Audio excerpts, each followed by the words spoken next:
जी अस्सलाम वालेकुम, मैं हूं डॉक्टर तैमूर खान और आप देख रहे हैं मेरा यूट्यूब चैनल वेटरनरी सर्विसेज।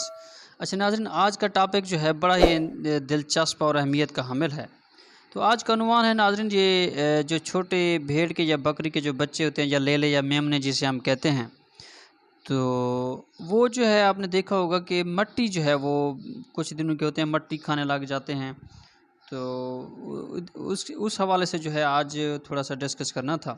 तो ये देखिए नाज़रीन, जो ये बकरी के बच्चे हैं, ये आपने देखा कि जिस तरह कहते हैं ज़रूरत ईजाद की माँ है। तो एक फार्मर ने जो है वो बोतल काट के आगे जो है वो उसके मुंह के साथ ही बांध दी है ताकि ये मट्टी ना खाएं। तो इसके जो है नाज़रीन आज थोड़ा सा वजूहात और असरात के ऊपर जो है हम गौर करेंगे कि क्यों जो है ये मसला दरपेश होता है।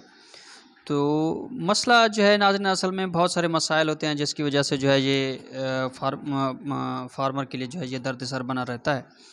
एक तो ये है कि नाज़रीन, अगर छोटे बच्चे जो है, पहली बात तो ये है कि इनके अंदर एक तजस्सुस होता है कि वो जो है चीज़ों को जो है वो पिक करते हैं, इधर-उधर जो है वो उठाते हैं, मट्टी है कुछ भी है उसको लिक करने की वजह से, चाटने की वजह से जो है फिर मसला दरपेश होता है।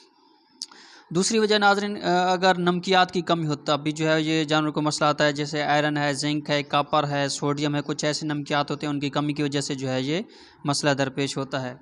फिर तीसरी वजह एक और होती है नाज़रीन, अगर पैरासाइट हैं, अगर जानवरों के पेट के कीड़े जो है वो अंदर मौजूद हैं तो उसकी वजह से भी जो है ये मसले दरपेश होते हैं।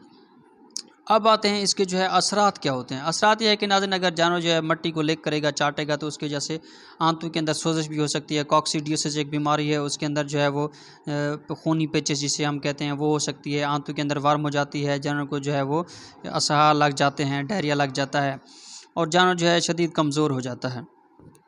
इसकी वजह से जो है वो जानवर की ग्रोथ आगे भी ना होने के बराबर होती है। अब इसका हल क्या है? हल की तरफ जो है नाज़रीन देखें तो इसके अंदर मुख्तलिफ नमकियात आ रहे हैं, नमकियाती आमेज़ आ रहे हैं, वो जानवरों को अगर आप रेगुलर जो है तो ये मसला जो है खिलाएंगे और साथ में परमानेंटली जो है हल हो बुलाक भी जाएगा। आते हैं नमकियात के, वो कुछ जगह खिलाएं। के ऊपर जो और नमक के अंदर भी क्योंकि जो है वो तजस्सुस अगर होता है, आप नमक के अंदर देखिए उसके आपने देंगे रस्सा तो लगाया हुआ है। तो इस तरीके से जो है हम शेड के अंदर जो है इस चीज़ को भी काम कर सकते हैं। उम्मीद है वीडियो आपको पसंद आई अगर होगी। वीडियो को लाइक, किसी का सब्सक्राइब मसला और है तो शेयर उसके करना लिए मत जो है भूलिएगा। बहुत मुख्तलिफ नाम शुक्रिया। से मुख्तलिफ कंपनियों की दवाइयाँ आ रही हैं, तो वो जो है पिला दें इंशाल्लाह। अगर उसकी वजह से जो है वो जानवर मट्टी लिक कर रहा है, चाट रहा है, तो वो मसला इंशाल्लाह जो है वो बिल्कुल हल हो जाएगा। तो वो दवाई पिलाएं, इंशाल्लाह जानवर जो है ठीक हो जाएगा।